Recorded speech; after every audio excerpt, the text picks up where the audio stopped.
Mm-hmm. I like your headset Thank you. and your lipstick. Wanna kiss it? Yeah, I do want to kiss it. Come here, boy. Mwah. How do I go from this to this? Boobs included. We all remember Vlad as the guy who started with simple Omegle prank. He dressed up as a girl. Then he took it offline and started filming in real life. And the whole time he insisted on the same thing. He's just a straight big Russian man. He has a girlfriend and all of this is purely for content. But over time it started to look like he actually enjoys being Natalie, and recently he had plastic surgery in Korea to make his facial features softer and more feminine. Said he broke up with his girlfriend and came out as bisexual. In this video, we'll break down the Vlad's entire story. Where he comes from, what kind of family he had, his orientation, relationship, and surgery. For some reason, I thought he's from Russia because he always introduced himself that he's a big Russian man, you know? I have sickness, cold. Where are you from?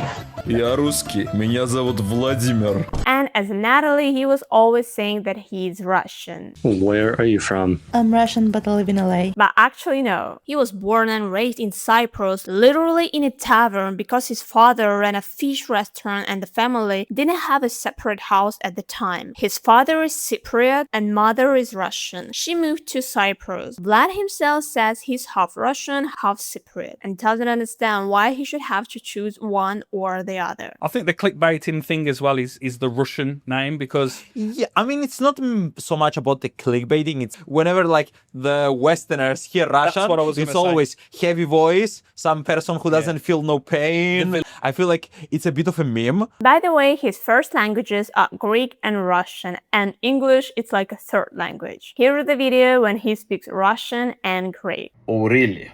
1 second. Ма, Да. они говорят, что я не русский, что делать? Как это ты не русский? У тебя мать русская, они долбоёбы. Την επόμενη φορά στο επόμενο jump που να τελειώσω το tour να είμαι εύκολα επί 7 με 8. Vlad describes his family without any sugarcoating. His father cheated on his mom, gambled heavily, and there was periodic violence at home. His father would beat his mother in front of young Vlad. He remembers seeing it from around the age of 5 to 7. When Vlad was 8 in 2006, his mother took him and they ran away from his dad while he wasn't at home. At the time, his mother was an undocumented immigrant and they had to move into a tiny apartment with almost no furniture and no money. For the first few days, they literally ate bread and chips. What was the relationship between your father and mother? Was it abusive always? For the majority of the time. For example, he would get like really mad for the dumbest things you could imagine. Like, for example, she would cook something he doesn't like, he would throw it off the table, break the plate. It's like, what is the shit you just cooked? Vlad has 4 half-siblings from his father's previous marriage, but he said he's not close to them and he doesn't consider them as a family. His older half-brother, the one he talked to the most, was murdered when Vlad was 10, according to him, over tabs. The family never found out who did it, and for a while, young Vlad was afraid that he would be next. After his parents separated, his father continued to show up once a week by a court order, pick him up in the car and insult his mother in front of the child. Because he would just like come pick me up with the car and he would scream at me, he would throw slurs at What? Your mother? Your mother is a slut, your mother is... He just keeps like throwing all that shit like to a 10-year-old kid. At the same time, because we left my father, and back then my mother was still an immigrant, so she had to work 2 jobs to barely survive. Like, even before she got like the second job and stuff, we barely had food to eat. Like it was barely enough to cover the rent, bills and stuff. Vlad's father died in 2020. In one interview, Vlad describes it as a stroke and says he felt absolutely nothing. Later, reflecting on it, he said that in a way he was forgiven his father. If none of that had happened, he wouldn't become the person he is now. One of the podcasts, the host suggested that by exposing men who treat women badly, Vlad is taking subconscious revenge for what his father did to his mother. Vlad agreed that there is some truth to that. When he puts someone in their place who mistreats women, something resonates inside him because his father treated his mother the same way. One more detail from his childhood. To stop himself from crying when his father was screaming, little Vlad trained himself to suppress his emotions, to control when to smile and when not to show fear. He says the skill later became the foundation of his acting in the Natalie persona. When he was a kid, he was kind of outsider. He was in his neighborhood, the only foreign kid among the local children. He was frequently bullied and he learned to physically fight back. So because other kids weren't doing that, I was stronger than them. Yeah. So when somebody would make fun of me, I just would run over them and pin them down and be like, sorry. You know? Vlad started making content very early. He was around 12 years old. Back then, it was just games from the shooter Crossfire. At 13 years, he started working part-time, carrying sacks of building materials, cement and metal to help his mom with money. At 18 years old, in Cyprus, every man has to go to the compulsory military service. It lasts 40 months. By that point, he was depressed, weighed around 105 kilograms, and wasn't taking care of himself at all. And there, he kind of changed himself. He started doing sport, push-ups a lot. Simultaneously, he was studying everything about fitness online, and in 6 months, he lost about 30-40 kilograms, and after the army, the training turned into almost an obsession, 5 hours a day in the gym. After the army, Vlad enrolled in university at the same time, studying psychology and in college to become a fitness trainer. That's when he got his certificate and later got a job as a fitness trainer in a 5-star hotel. In his final year of university while working full-time as a trainer, he came across videos by a blogger who was filming real street challenges. That blogger inspired him so much that Vlad dropped the university and the job, even though he only had around 200 subscribers at the time, just to try becoming a full-time YouTuber. Some of his relatives, of course, didn't support him, and what he did? He simply stopped talking to them. I broke ties with family members because of it, because they wouldn't agree with what I did. They consider me a complete idiot, like you're gonna fail, we don't believe in you, go back to university, get a paper, get a job, all that stuff. And I'm like, you don't believe in me? That's fine, fuck off, don't speak to me again, I'll make it. After that, he tried literally everything. Parodies, short films, sketches, fitness tutorials, a 3,000 push-ups in 24 hours challenge. Nothing took off until he tried the fake curl on Omegle format, and from the very first such video, the views tripled. Wow. Can I guess your age? What's your name? My name is Vladimir. You. After that, Vlad started deliberately refining the format. He gave the character name, he created a fake Instagram account with a backstory, worked on the voice and appearance. By the way, I think you agree with me that he's really good at making this voice. He said that he was trained to making it while he was driving, and I can confirm he made it like on a high level. Well, normally I do need some warm-up, but I guess I'll try and do it like immediately. So usually it takes me some time to kind of get used to the pitch and the placement of everything.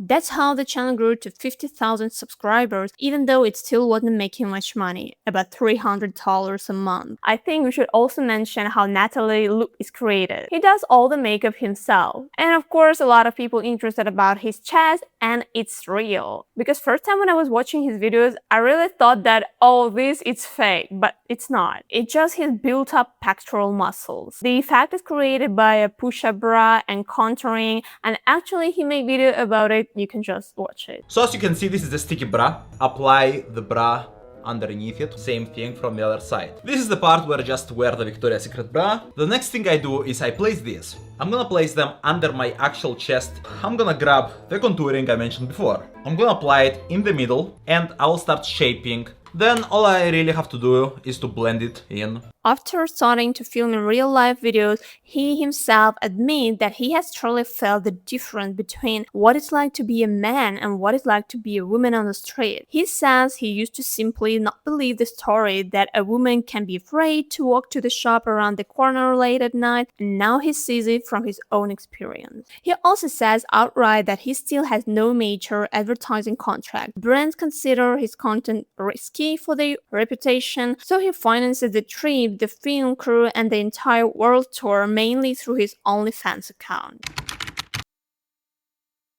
One of the most popular comments on his videos is, of course, it's not a prank anymore. And now let's break down why people write that. Plastic surgery. How do you face the problem when the problem is your face? In 2026, at a clinic in South Korea, Vlad underwent a whole set of procedures. Let's go through what exactly. Reduction of the brow ridges and a forehead lid. Rhinoplasty with lipofilling using his own fat in the temple area and mid-face. V-line jaw contouring. And finally, repositioning of the fat tissue around the eyes with a facelift. Even before the surgery, Vlad himself explained that he wore bangs on purpose to hide what he considered an overlying masculine forehead. After the procedures on his forehead, the need for bangs disappeared. I used to use the fringe just to cover the forehead because it was like way too masculine.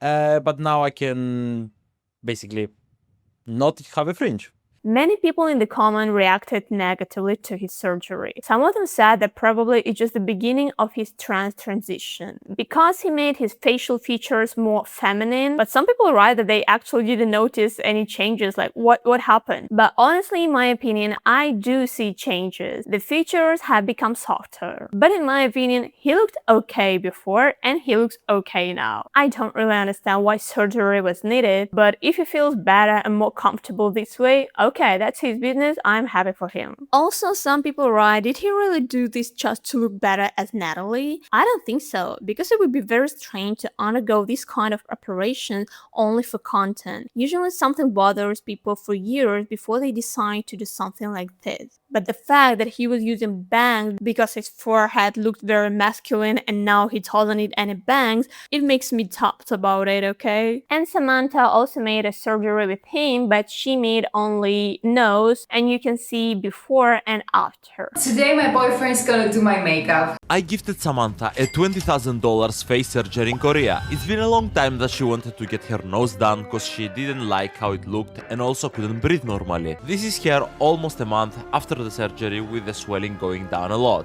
And this is her 2 months after the surgery. I know a lot of people think that any plastic surgery is really bad, it means you don't love yourself, etc., but I don't think like that. I think sometimes it can be really good, and if person feels happier and better, that's good. And I can tell that, okay, Samantha was beautiful before and now she's still beautiful, but I really like her result and how the job was done. But it looks like this particular clinic story is advertising or parlor. In the video itself, Vlad mentions the clinic's name. There is a link to the clinic in the video description, and the clinic's website published a separate article about Vlad detailing exactly what was done and how much everything costs. With the warning, if you want to have surgery, contact us. Hello everyone, I'm Vladimir Nikola, also known as Vlad NCL on the internet, and I'm here at Nana Hospital to pretty much do a little bit of everything, I would say. I want to give overall a complete makeover to my face.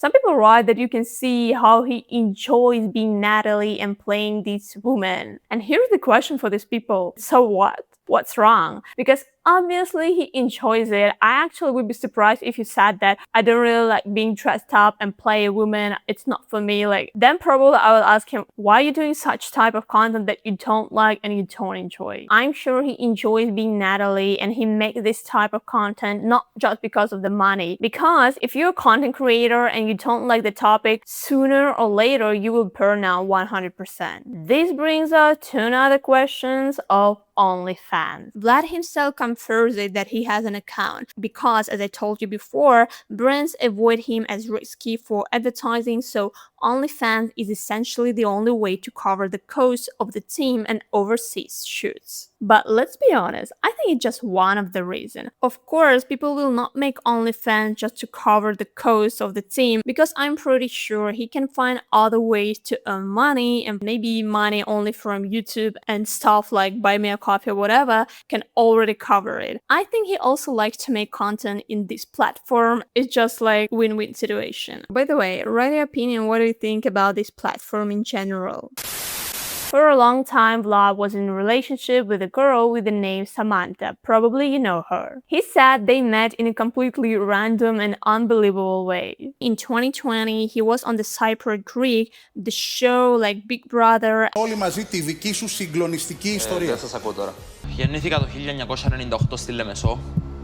And at the same time, she was on the Greek version of The Bachelor. They were both eliminated from the shows on the same day, returned to Cyprus on the same day, and a couple of days later, it was Vlad's birthday, and a mutual friend invited both of them to celebrate. That's how they started talking, and according to him, they accidentally fell in love with each other. And it was with Samantha that the story of in real life format began. They had already been together for several years when one Sunday, two men persistently harassed her while she was waiting for him on the street. Vlad then thought, what if we swap the roles of victim and aggressor and try doing the same thing he was already doing in video chat, but in real life? That's how the idea for his street pranks was born. In one of the early interviews, he said that he's still with Samantha, they were dating around 5 years or more, and also, if I remember correctly, he said that he's a straight man. Many people wonder, but you're straight and you have a girlfriend, and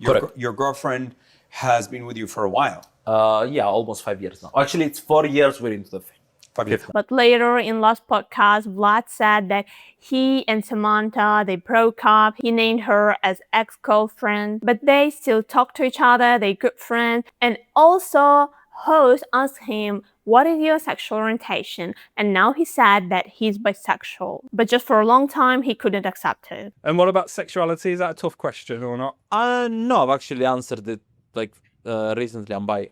How are you? Yeah. Oh, okay. When asked whether all of this is an experiment with his own sexuality for the sake of content, Vlad answered that he has always been bisexual. It's not something that switched on, obviously not, because of the Natalie persona, but something he was afraid to admit even to himself for a long time. At the same time, Vlad openly admitted that he himself sometimes struggles with mental health issues, even though it's almost invisible from the outside. According to him, that's exactly why he's such a workaholic. That was the story of Vladimir Big Russian Man. And I want to hear your opinion in the comment. What do you think? It's not a prank anymore? Do you think that he will become a trans woman one day? Or do you think it's just for content and nothing more? In my opinion, I wouldn't be surprised if he transitions and I would be fine with it. But write what you think about it in the comments.